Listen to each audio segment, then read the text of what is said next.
here I am. So let's get started with our next part of our story.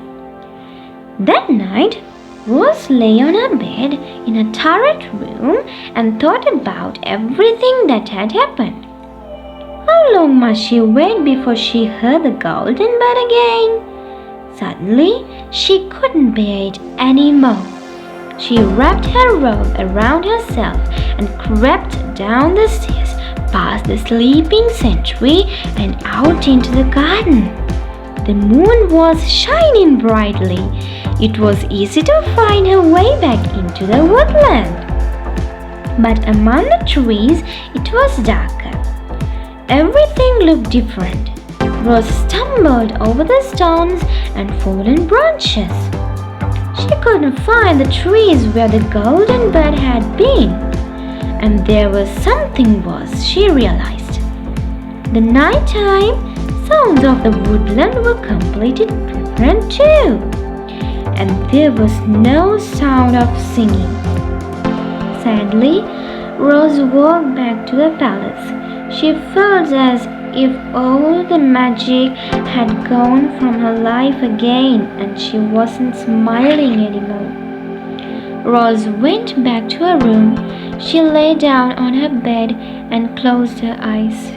Shining tears slid down her cheeks. Perhaps it had been a dream after all. Follow, follow, follow. From somewhere nearby, a silvery voice thrilled through the night. Rose opened her eyes. There, sitting in a shaft of moonlight on the windowsill, was a magical bird.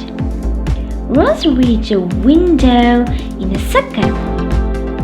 As her bare foot touched the moonlight on the window, she felt once more the strange floating feeling. She had become a fairy again. I'm so happy, Rose told the bird, standing beside him. I thought it had all been a dream. I came to look for you, and you weren't there. Of course not, sang the bird. I'm not really outside you at all. I'm inside, in your heart. You will see me when you least expect to, but you can call me too. If you need me, if you need to become your real self, just close your eyes and think of me. It will always work, I promise. You're not an ordinary princess, said the bird. Surely you realize that now. You have never been an ordinary princess. You are a very special girl and you can do extraordinary things. How many girls can do, can fly? Rose smiled. No one, she whispered. But I don't understand why this has happened to me. You will, promised the bird. You will. And as a cloud passed across the moon and the moonlight faded, he silently disappeared. This time, Rose didn't feel unhappy. She knew that what the bird said was true. She was smiling as she felt deeply asleep.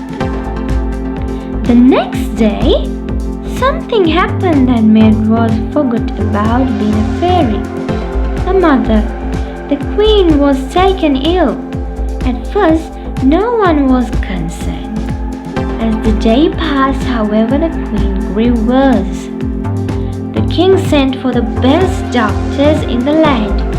All the night, they tended the queen, but she grew more and more ill. Towards morning, the oldest and wisest doctor shook his head. This is nothing more we can do, he told the king. The doctors exchanged glances.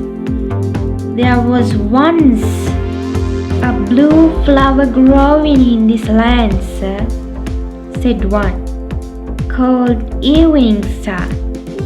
Juicy from its petals may cure the queen, but it has not been seen here for many years.